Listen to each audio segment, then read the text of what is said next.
Saudara-saudari terkasih dalam Kristus, hari ini Jumat 18 November 2022 dalam pekan biasa ke-33 tahun C.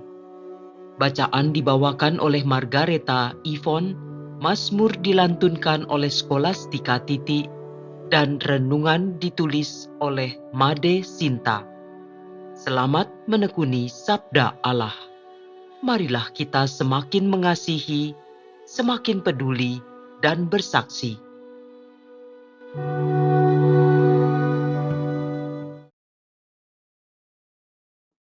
Dalam nama Bapa dan Putra dan Roh Kudus. Amin.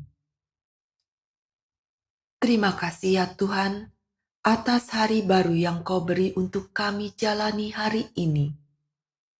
Bantu kami untuk memulai hari baru ini dengan ucapan syukur atas kasih dan rahmat-Mu. Beri kami anugerah-Mu untuk dimampukan mendengar sabda kasih-Mu dan mengerti akan firman-Mu sebagai penuntun hidup kami. Sucikanlah hati dan pikiran kami, agar kami layak menjadikan tubuh ini sebagai bait-Mu. Terimalah persembahan hidup kami ini ya Tuhan, dan pakailah kami sebagai aliran berkat rahmat kasih-Mu dalam perjalanan hidup ini, mewartakan kabar gembira dalam keseharian kami, sehingga banyak orang merasakan kasih-Mu, turut memuliakan nama-Mu sebagai satu-satunya Allah yang hidup dan berkuasa, kini dan sepanjang segala masa. Amin. Bacaan dari Kitab Wahyu, bab 10, ayat 8 sampai dengan 11. Aku, Yohanes, mendengar suara dari langit yang berkata kepadaku, "Pergilah, ambillah gulungan kitab yang terbuka di tangan malaikat yang berdiri di atas laut dan di atas bumi itu." Maka aku menghadap malaikat itu. Aku minta kepadanya supaya memberikan gulungan kitab itu kepadaku. Ia berkata, "Ambillah dan makanlah. Kitab itu akan terasa pahit dalam perutmu, tetapi manis seperti madu dalam mulutmu." Lalu aku mengambil kitab itu dari tangan malaikat dan memakannya. Rasanya manis seperti madu dalam mulutku, tetapi setelah kumakan, terasa pahit dalam perut. Maka malaikat itu berkata kepadaku, "Engkau harus bernubuat lagi kepada banyak bangsa, kaum, bahasa, dan raja." Demikianlah sabda Tuhan.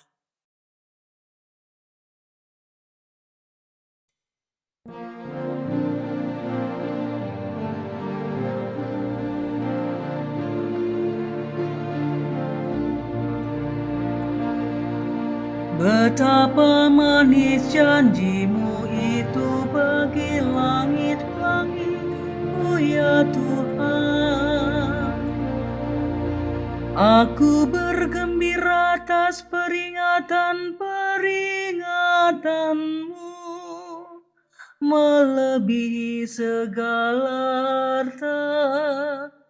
Peringatan-peringatanmu menjadi kegemaranku, dan kehendakmu menjadi penasehat bagiku.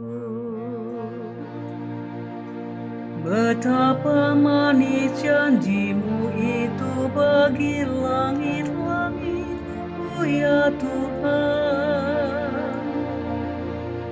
Taurat yang kau sampaikan adalah baik bagiku, lebih berharga daripada ribuan keping emas dan perak.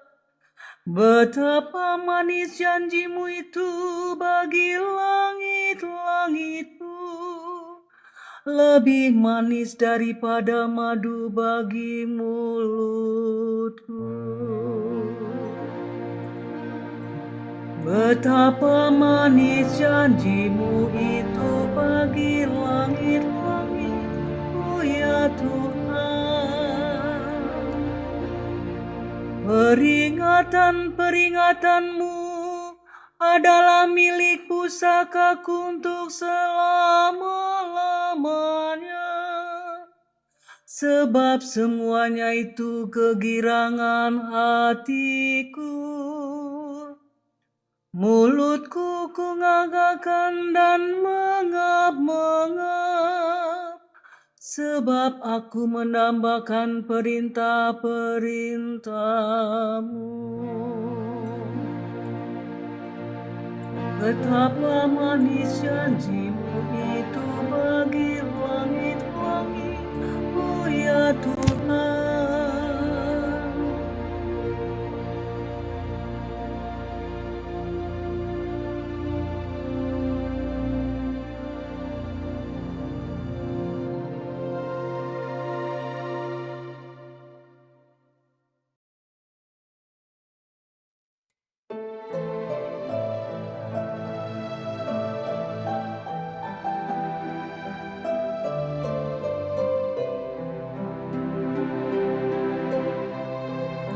Haleluya, haleluya, haleluya. Domba-dombaku mendengarkan suaraku, sabda Tuhan. Aku mengenal mereka dan mereka mengikuti aku. Haleluya, haleluya, haleluya.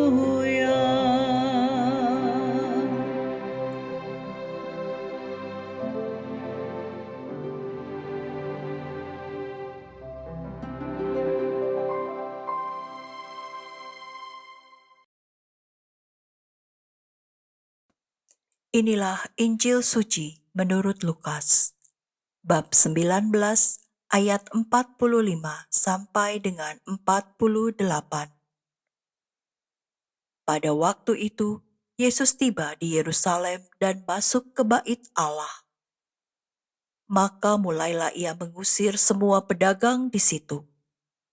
Ia berkata, "Ada tertulis, rumahku adalah rumah doa. Tetapi kalian telah menjadikannya sarang penyamun." Tiap-tiap hari, Yesus mengajar di bait Allah. Para imam kepala dan ahli Taurat, serta orang-orang terkemuka bangsa Israel berusaha membinasakan Yesus. Tetapi mereka tidak tahu bagaimana harus melakukannya.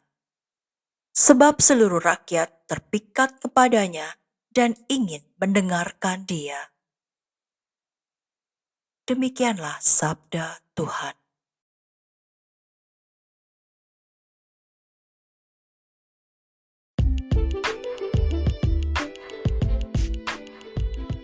Tubuhku adalah bait Allah. Renungan dibawakan oleh Laurencia Ineke.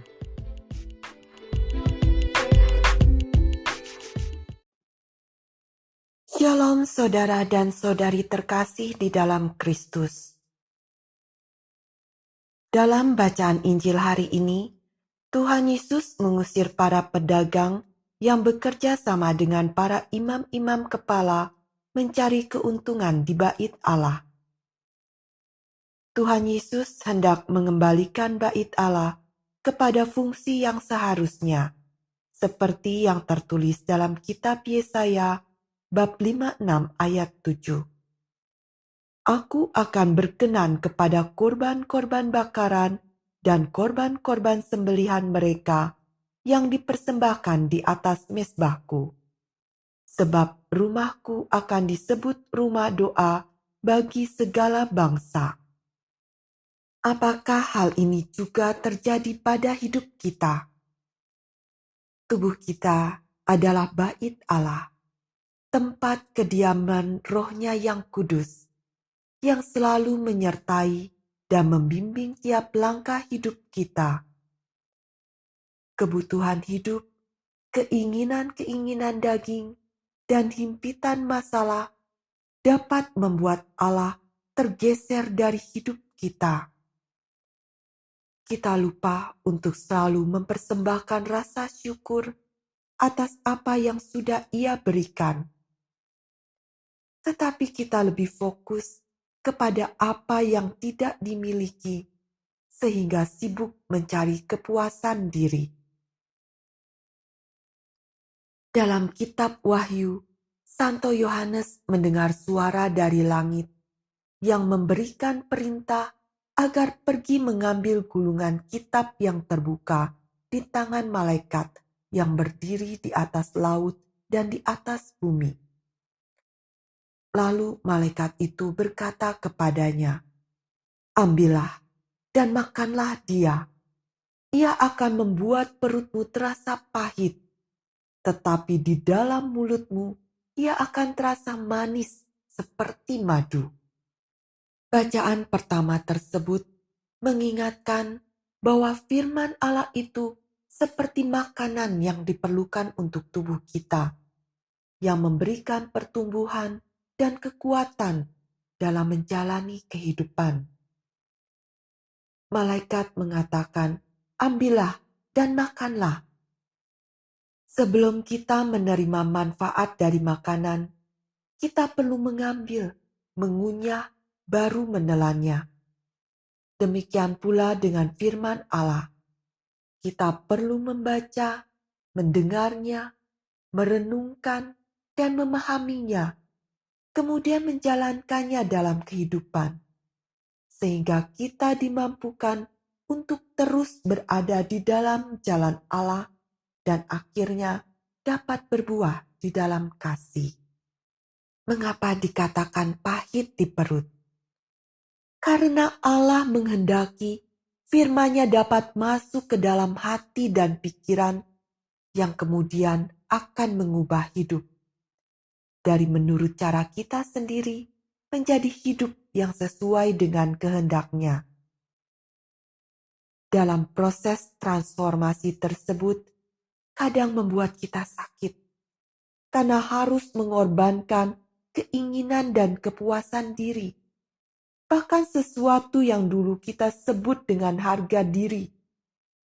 Di saat harus bersikap taat dan rendah hati. Tetapi firman dan janji Allah terasa manis seperti madu di dalam mulut. Karena memberikan pengharapan kehidupan kekal bersamanya di surga yang akan mengalahkan segala kepahitan yang kita alami di dalam hidup di dunia. Semoga hari ini kita diingatkan untuk mengembalikan Allah untuk bertahta di dalam tubuh kita yang adalah bait-Nya. Dengan selalu mendengarkan sabda-Nya, menanggapinya dalam doa, menerima sakramen Ekaristi, dan menjalankan kehidupan yang berbuah di dalam kasih. Marilah berdoa. Tuhan Yesus yang baik, terima kasih telah menjadikan tubuhku sebagai bait-Mu, tempat kediaman Roh-Mu yang kudus, yang selalu menyertai dan mendampingiku.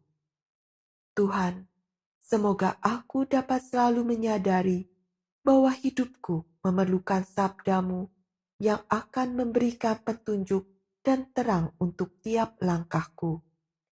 Dan semoga dengan pertolongan rahmat-Mu, aku dapat menjadi saksi yang meneruskan kasih-Mu kepada setiap orang yang aku temui. Amin. Dalam nama Bapa dan Putra dan Roh Kudus. Amin.